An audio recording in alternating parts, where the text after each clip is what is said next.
Okay, just going to use some of the a plus b and a minus b expansion rules to simplify and expand these expressions.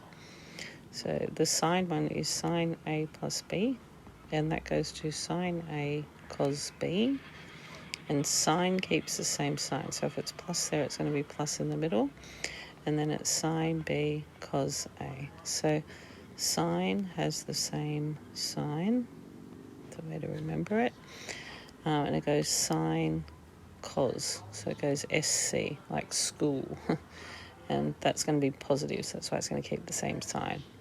If you put a negative in there, the sign will go sine a minus b, so it'll just be sine a cos b minus sine b cos a. Okay, the cos rule is cos a plus b. That will just be cos, so you think of CC chips. And cos has a different sign, so if that's plus, it'll be minus in the middle. It's sine A.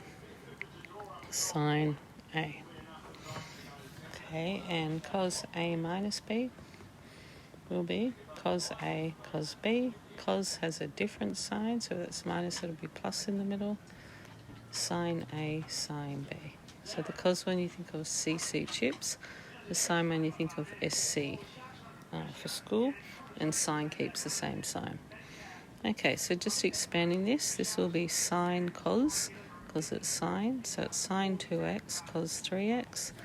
It's got a plus there, so it needs to be plus in the middle. So cos 2x, sine 2x, it is cos 2x, and then it'll be sine 3x, because you've got to swap them over. You're probably better actually. I usually just swap the angles, and I just go sine 3x cos 2x. Okay, the cos one, that goes cos, so cos, sine. So cos 2a, cos b. Cos has a different sign, so that should be a minus. So then it's sine 2a, sine b.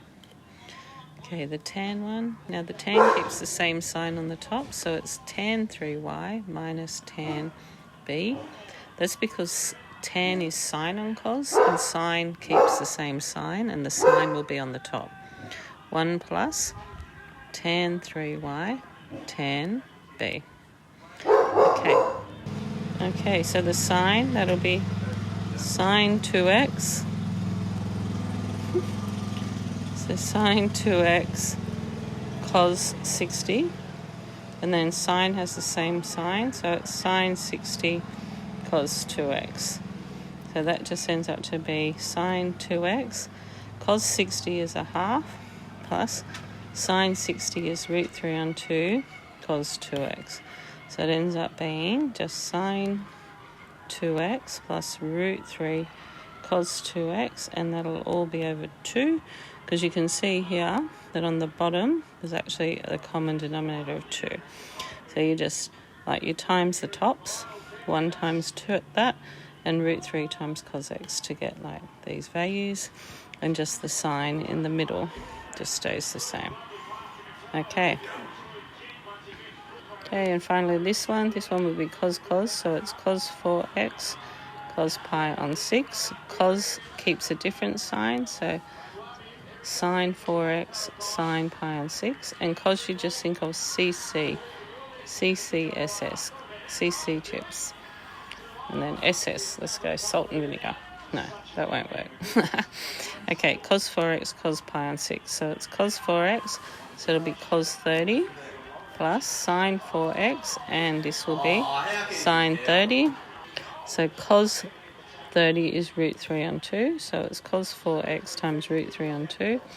And then you have sine 30. Sine 30 is just a half. So you can see, if you simplify this, they're both over 2, so that's going to be a common denominator. So you just put it all over 2. Cos 4x times root 3 is root 3 cos 4x. 1 times sine x is just sine 4x, and that's it.